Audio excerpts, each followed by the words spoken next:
Anna lived in the peaceful town of Ramah, a mountainous region in Israel. She was married to Elkanah, a righteous and God-fearing man. Elkanah was known for his integrity and kindness, and he loved Anna deeply. He did everything he could to comfort her and show her how important she was in his life. However, despite Elkanah's love, there was a deep sadness in Anna's heart. She could not have children. At that time, motherhood was considered the greatest blessing a woman could receive. Having children was not only a personal achievement but also a way to ensure the family's continuity and leave a legacy. Infertility was seen as a disgrace, a kind of curse that brought shame and social isolation.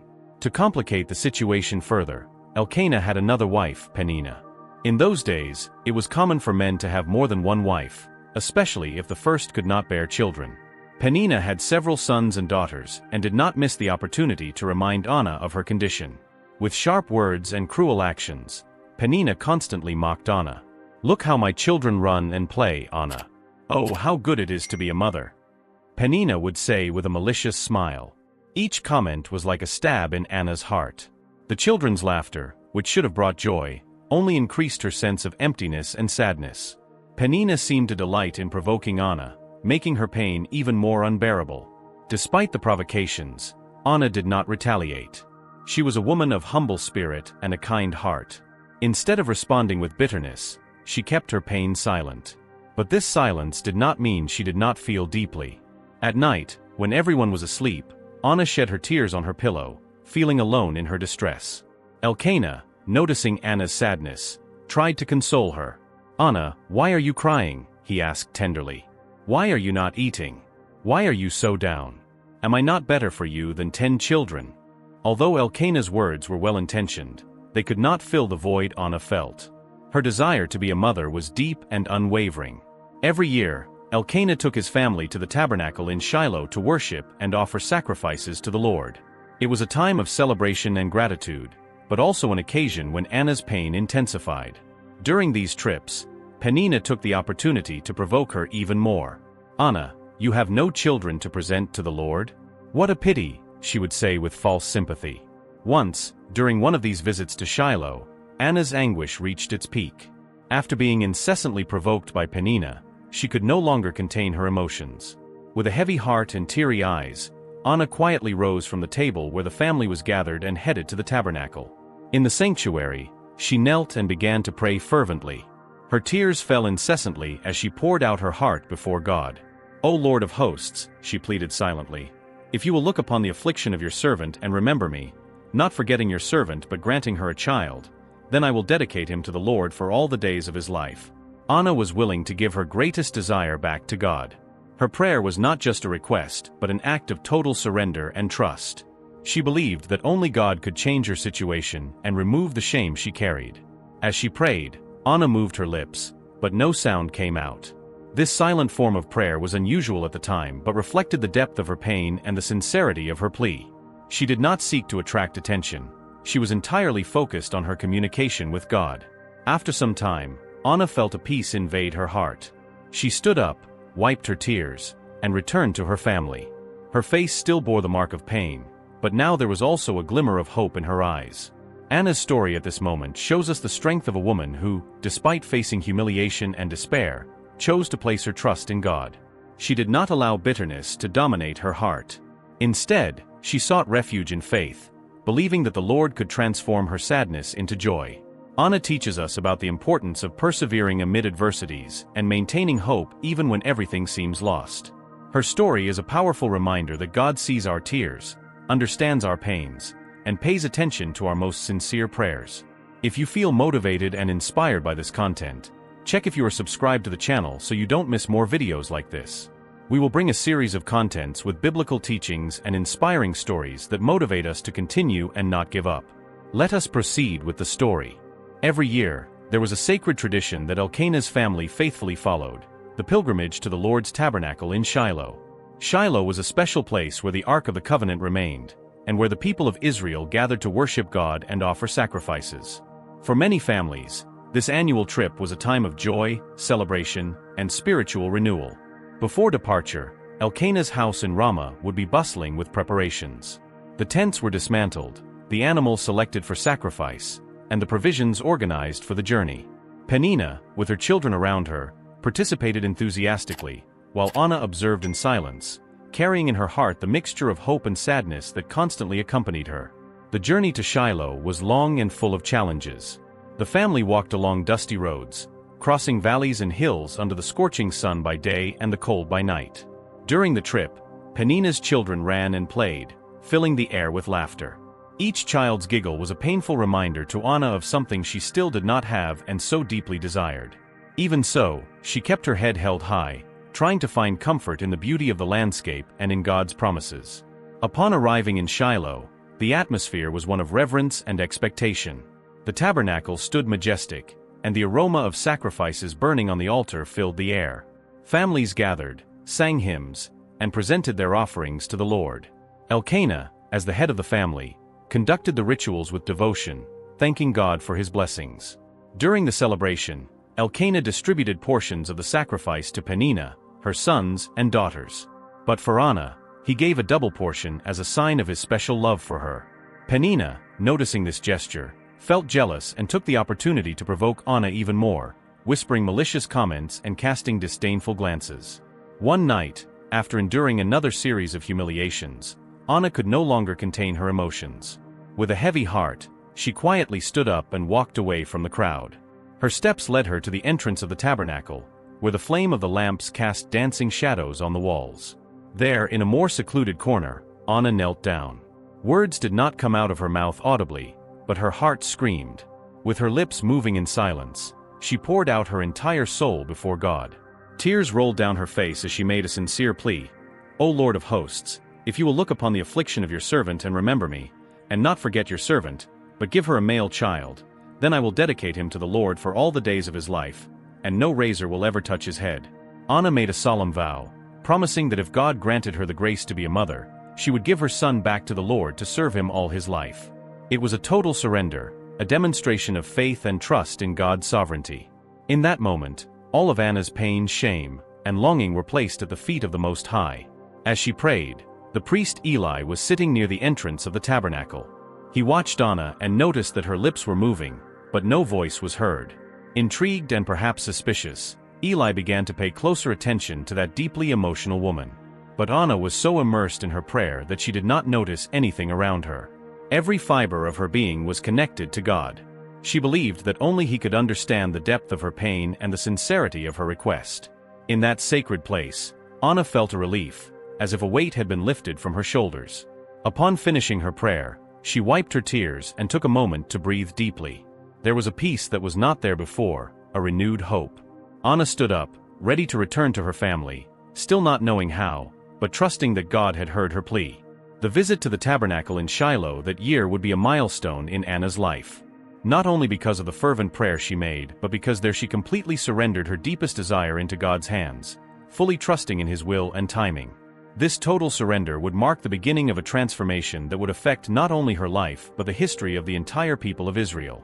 Inside the tabernacle in Shiloh, the atmosphere was solemn. The flames of the lamps cast a soft glow, illuminating the faces of those who came to worship. The aroma of incense mixed with the murmur of prayers and songs that echoed through the sanctuary. It was in this sacred environment that Anna entered, still with a heavy heart but determined to seek comfort in God. She found a more secluded corner, away from curious glances. Kneeling down, Anna began to pray. But unlike the traditional prayers of the time, which were made aloud, she prayed in silence. Her lips moved, but no sound came out. It was an unusual practice, as people typically expressed their prayers audibly.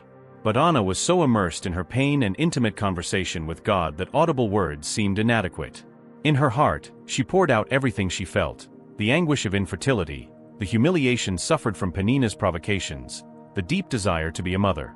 With tears streaming down her face, she made a sincere vow: "Lord of hosts, if you will look upon the affliction of your servant and remember me, and not forget your servant, but give her a male child, then I will dedicate him to the Lord for all the days of his life, and no razor will ever touch his head."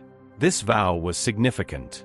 By promising that no razor would touch her son's head, Anna was committing him to the vow of a Nazirite, a special consecration to God that involved a dedicated and separated lifestyle.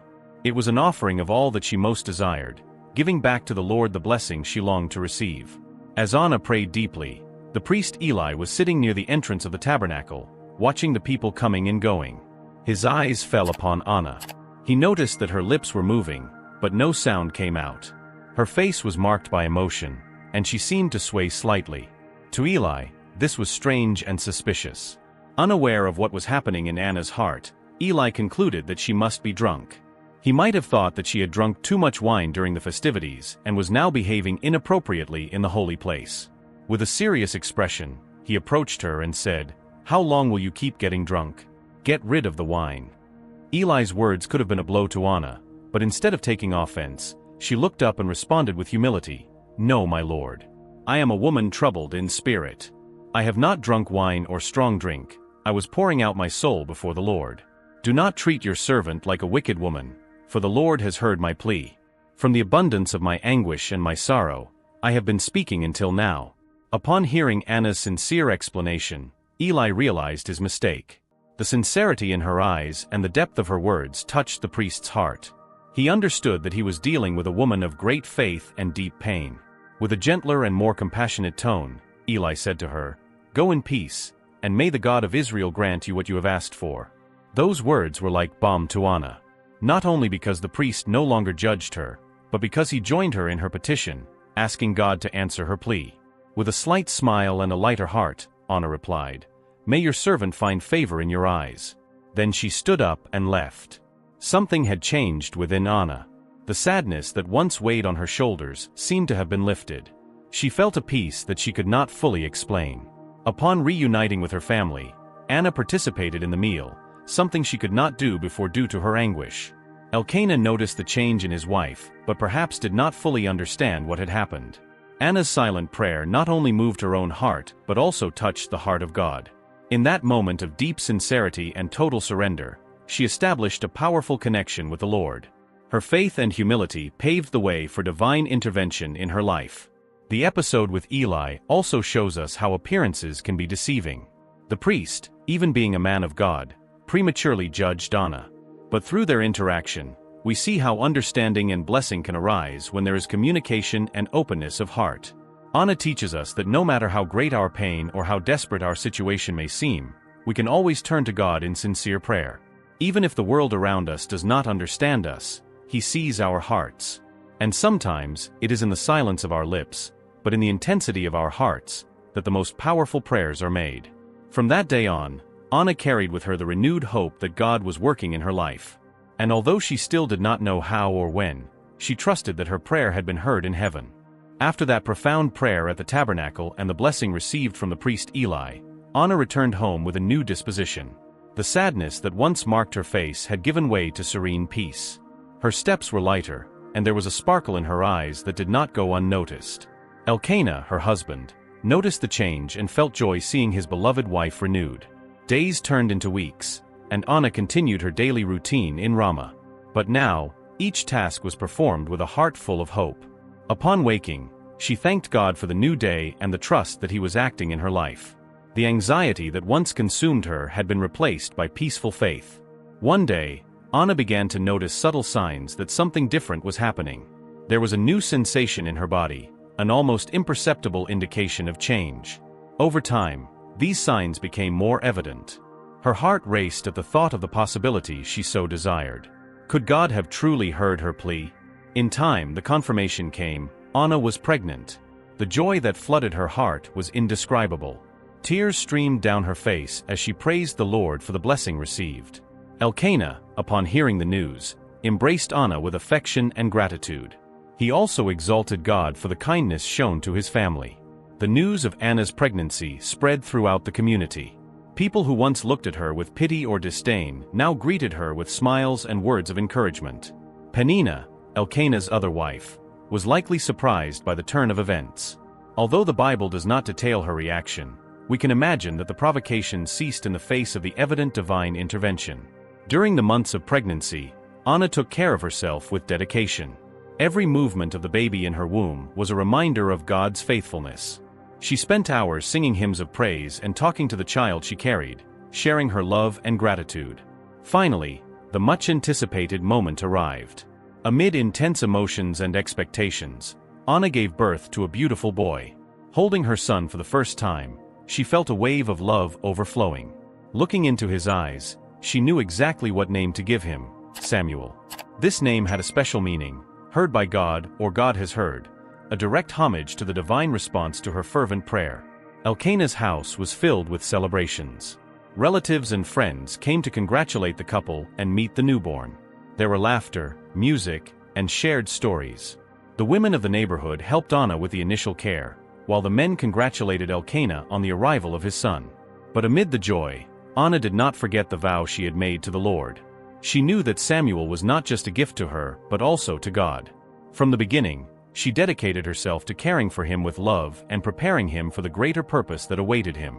She would lull him to sleep singing songs of praise, tell him about the greatness of the Lord, and nurture in him a heart turned toward divine things. Each day alongside Samuel was a living reminder of God's grace. Anna reflected on her journey, from a barren and humiliated woman to the mother of a son who would be an instrument in the hands of the Most High. She understood that God had not only heard her prayer, but also planned something much greater than she could imagine. God's answer in Anna's life was not just about granting her a child, but also about transforming her story.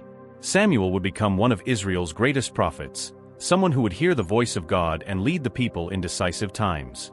And it all began with the unwavering faith and sincere prayer of a woman who fully trusted the Lord. Anna teaches us that even when circumstances seem impossible, God is attentive to our prayers. Her story is a powerful testimony that He hears the cries of sincere hearts and responds in ways that exceed our expectations. The arrival of Samuel was not just the fulfillment of a personal dream, but the beginning of a divine plan that would impact an entire nation. Time passed, and Samuel grew up surrounded by Anna's love and dedication. The boy's first years were filled with special moments between mother and child. Anna taught him about God's love, sang songs of praise, and told stories of the wonders the Lord had performed for the people of Israel. Every laugh, every new lesson Samuel learned was a treasure for Anna, who cherished every moment by his side. However, from the beginning, Anna knew that she had made a promise to the Lord. She had committed to dedicating her son to God's service for his entire life. When Samuel was weaned, probably around the age of 3 years, the time came to fulfill her vow. Although her heart was heavy at the thought of parting from her only son, Anna was determined to honor her word.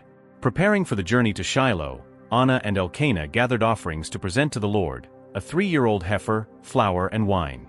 These were significant offerings, symbolizing gratitude and dedication. Anna dressed Samuel meticulously, perhaps weaving with her own hands a small special tunic for the occasion. Every detail was important, as she was about to give God the most precious thing she possessed. The journey to Shiloh was filled with emotions. As they walked, Anna could remember the last time she had been in that place, pouring out her soul before God and making the vow she was now about to fulfill. She held Samuel's hand lovingly, sharing with him the importance of that moment. Although he was still very young, Anna believed that God was already working in her son's heart. Upon arriving at the Tabernacle, the sacred environment brought back many memories. They sought out the priest Eli, who years before had blessed Anna after her fervent prayer. Approaching him, Anna said with respect and emotion, "My Lord, as surely as you live, I am the woman who stood here by your side praying to the Lord. It was for this boy that I prayed, and the Lord granted me my request. Therefore, now I dedicate him to the Lord. Throughout his life, he will be dedicated to the Lord." Eli looked at the boy beside Anna. Samuel was young, but there was something special about him. Understanding the depth of Anna's act, Eli accepted Samuel to serve in the tabernacle. Anna, with tears in her eyes, knelt in worship to the Lord, thanking him for his faithfulness and handing her son over into God's hands. For Anna, that moment was one of both joy and sorrow. The farewell was not easy. Letting go of Samuel meant returning home without him, feeling his absence in the small moments of daily life. However, her faith was greater than her suffering. She fully trusted that God would take care of Samuel and use him to fulfill great purposes. Elkanah, always by Anna's side, supported her decision. He also understood the importance of keeping promises made to the Lord. Together, they returned to Ramah, while Samuel remained in Shiloh under Eli's care. The boy would begin his journey of service to God there, learning about the laws, rituals, and faith that guided his people. Even from a distance, Anna did not forget Samuel. Every year, when the family went up to Shiloh to offer sacrifices, she brought a small tunic for him made with her own hands. Every stitch was filled with love and longing. Watching him grow with each visit, her heart was filled with pride and gratitude. The delivery of Samuel to the Lord was an act of deep faith and obedience. Anna shows us that fulfilling our promises to God, even when it requires sacrifice, brings immeasurable blessings. Her story inspires us to fully trust in divine plans, knowing that God honors those who are faithful to him. Samuel, in turn, grew up in the tabernacle and became a dedicated servant. From a young age, he heard the voice of God and learned to obey him. His life impacted the entire nation of Israel, showing that a mother's faithfulness and a son's obedience can change history. After delivering her beloved son Samuel to the Lord's service in the tabernacle in Shiloh, Anna experienced an avalanche of emotions. There was the longing that squeezed her heart, but also a profound gratitude that overflowed in her soul. Feeling compelled to express everything God had done for her, Anna decided to lift her voice in a song of praise, a hymn that would echo through the ages. She stood before the tabernacle, the sacred place where she had so often shed her tears and made her pleas. With her eyes turned to the heavens and her heart full of reverence, Anna began to sing.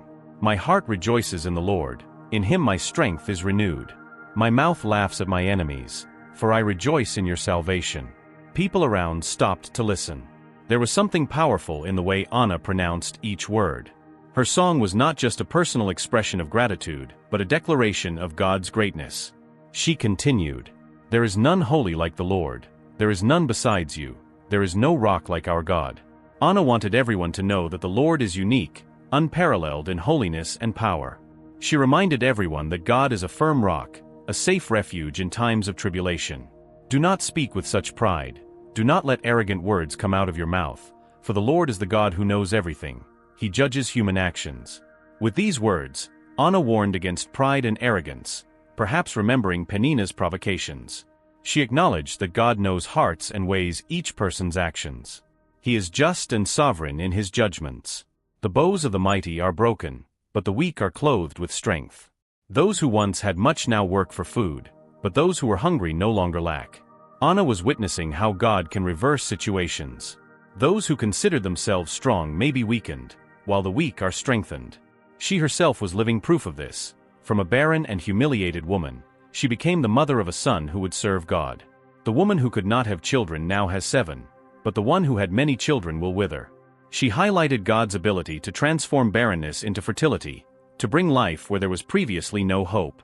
Although she had only 1 child at that moment, her joy was so great it seemed as though she had 7. The Lord kills and preserves life. He brings down to the grave and rescues from it. The Lord impoverishes and enriches. He humiliates and exalts.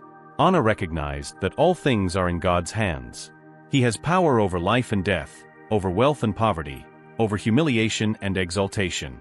Nothing happens without his permission. He lifts up the needy from the dust and raises the poor from the ash heap. He seats them with princes and gives them a place of honor. With these words, Anna exalted God's mercy towards the humble.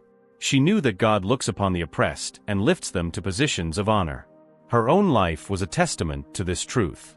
For the foundations of the earth belong to the Lord, he set the world upon them. He will guard the feet of his saints, but the wicked will be silenced in the darkness, for it is not by strength that man prevails. Anna concluded her song by reaffirming God's sovereignty over all creation. He is the one who sustains the world and protects those who are faithful to him.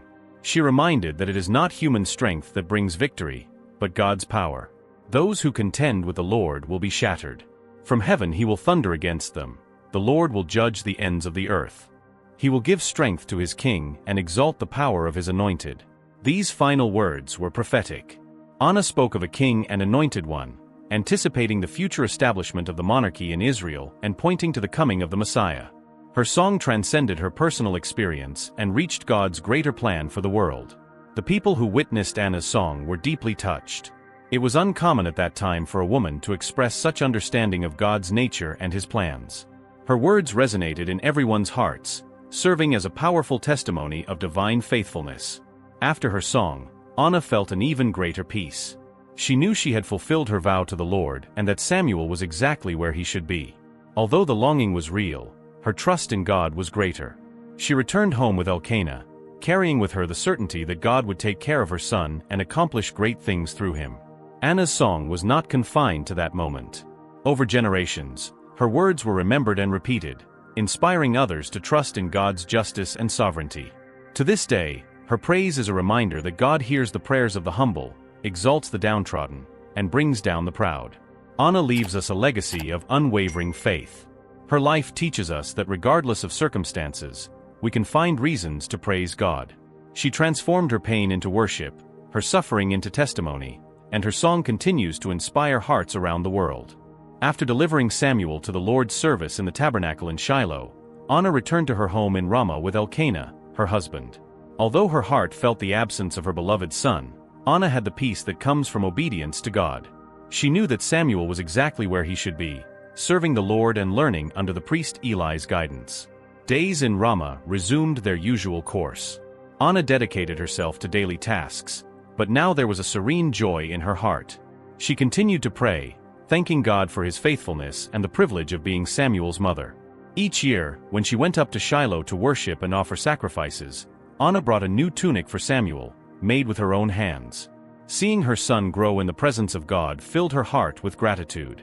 But God, in his infinite kindness, had more blessings reserved for Anna. He saw her faithfulness and the joy with which she fulfilled her vow. One day, Anna realized that she was expecting another child. The news brought immense happiness to her and Elkanah. The Lord had opened her womb once again, showing that he does not forget those who trust in him with all their heart. Time passed, and Anna gave birth to another child. The joy in Elkanah's house was contagious. But the blessings did not stop there. God continued to grace Anna with sons and daughters. In total, she had 3 sons and 2 daughters besides Samuel. Each new family member was a testament to God's love and faithfulness towards Anna. The house that was once quiet and marked by the sadness of barrenness now echoed with children's laughter, play, and shared stories around the table.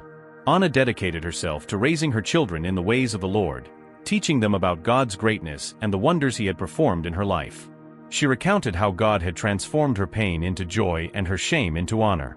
The children grew up healthy and happy, learning to love and respect God just as their mother taught them. Elkanah also actively participated in educating the children, leading the family in worship and service to the Lord. Together, they formed a home where God's presence was felt every day.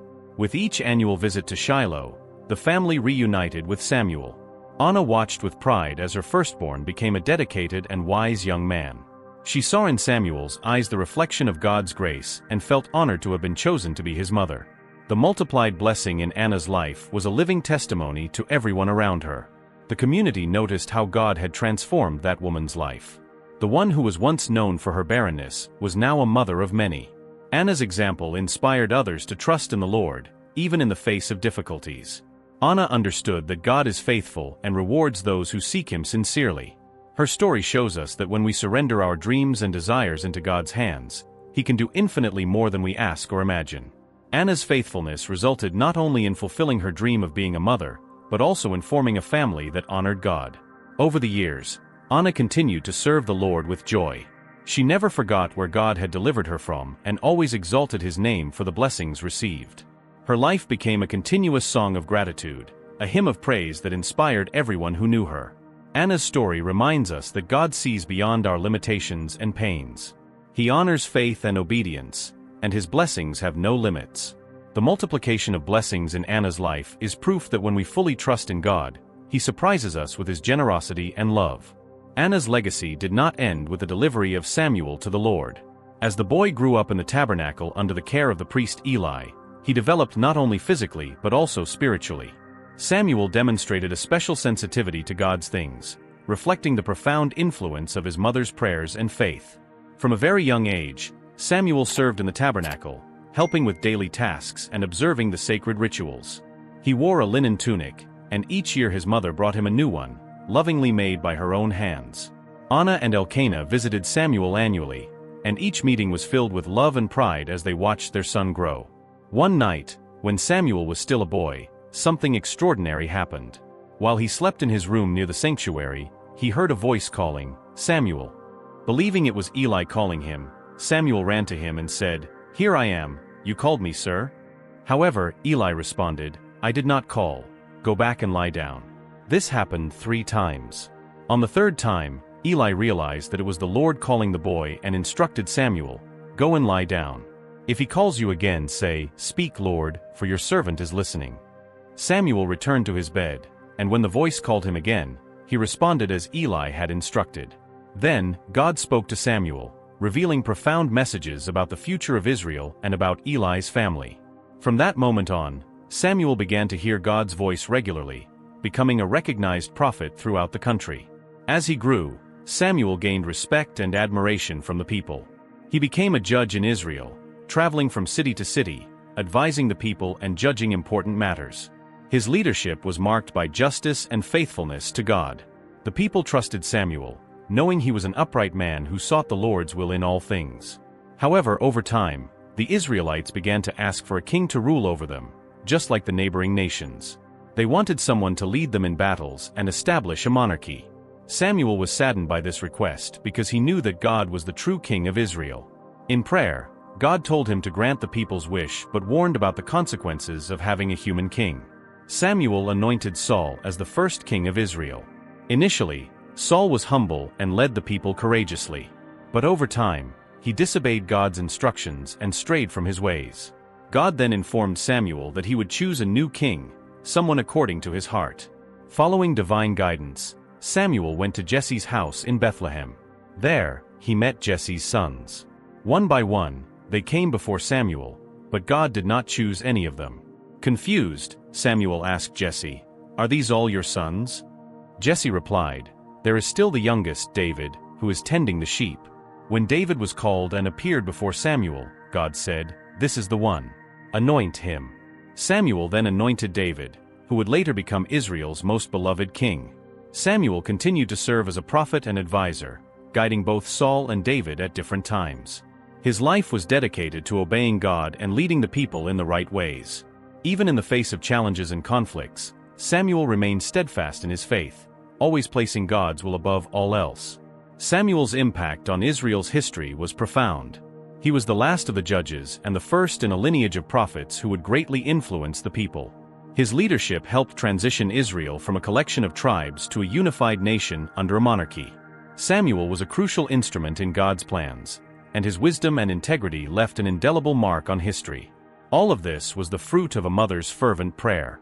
Anna, in her distress, cried out to God for a son and upon receiving him, dedicated him completely to the Lord. Her faith and obedience not only changed her own life but also impacted an entire nation.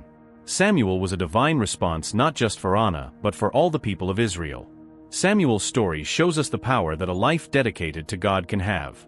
From childhood, he learned to listen and obey the Lord's voice. His journey teaches us about the importance of faithfulness, integrity, and obedience. And it all began with the unwavering faith of his mother, Anna. Thus, Anna's legacy endures through Samuel, reminding us that sincere prayers and dedication to God can bear fruit beyond what we can imagine. Their story inspires us to fully trust God, knowing that He can use our lives to accomplish great things. Anna's story is more than an ancient account, it is an eternal source of inspiration that transcends generations. It shows us the transformative power of faith, fervent prayer, and total surrender to God. Anna, a woman who faced deep pain and humiliation, found in God not only comfort but also the fulfillment of her most intimate dreams. Imagine yourself in Anna's place, living in a society that values motherhood as a sign of blessing and honor, while she carried the weight of barrenness. Moreover, she endured constant provocations from Peninnah, who, instead of offering support, fueled her anguish. Even in the face of such adversity, Anna did not lose hope. Instead of revolting or giving up, she chose the path of faith. Anna teaches us that prayer is a powerful tool. When she went to the Tabernacle in Shiloh, she did not make a simple routine prayer. She poured out her soul before God, sharing every feeling, every tear, every hidden desire in her heart. Her prayer was so intense and sincere that it caught the attention of the priest Eli. But despite being initially misunderstood, Anna maintained her humble stance and explained her distress, showing that she was seeking comfort in the only place where she could find it. God's response to Anna's prayer was not just a child but a greater purpose. Samuel was not merely the fulfillment of her dream of motherhood, he became one of Israel's greatest prophets, influencing the history of an entire nation. This shows us that when we surrender our desires to God, He can use them to fulfill plans beyond our understanding. Anna's decision to keep her vow and deliver Samuel to the Lord's service is an example of obedience and unwavering trust. Even knowing she would miss her son, she honored her promise, believing that God would care for him better than anyone else. Her faith was not only rewarded with a multiplication of blessings in her own life, but also impacted countless others through Samuel's ministry. The central message of Anna's story is that God sees every tear we shed and hears every plea we make. He is not indifferent to our pains or unaware of our challenges. On the contrary, He is attentive and ready to act at the right moment. Anna waited patiently and trusted fully, and God responded in a way that surpassed all her expectations. Furthermore, Anna shows us that true blessing is not only in receiving what we desire, but in fully trusting God and giving everything back to Him. Her willingness to return to God what He had granted her demonstrates a deep understanding that everything comes from Him and is for Him. This total surrender is an act of worship and recognition of divine sovereignty. For us today, Anna's story is an invitation to reflection. How often do we find ourselves in seemingly impossible situations? How often do we carry silent pains that no one else knows? Anna encourages us to bring all of this to God in sincere prayer, trusting that He has the power to transform our circumstances. She also challenges us to examine our faith. Are we willing to trust God even when we do not see a way out? Can we surrender our dreams and desires into His hands, believing that His plans are greater and better than ours? Finally, Anna's story is a reminder that our lives can have an impact that goes beyond ourselves. A mother's faithfulness and a son's obedience resulted in the life of a man who changed the history of a nation. This shows us that our actions, no matter how small they may seem, can have eternal consequences when aligned with God's will. May we learn from Anna the importance of persevering faith, sincere prayer, and total surrender to God. May we trust that He sees our tears, hears our prayers, and responds in ways that exceed our boldest dreams. And like Anna, may we find our greatest blessing not just in receiving but in trusting and surrendering everything to the Lord. Thank you for watching this far, and don't forget to subscribe and activate the bell to see more content like this and stories of overcoming, motivation, and interest. Until next time.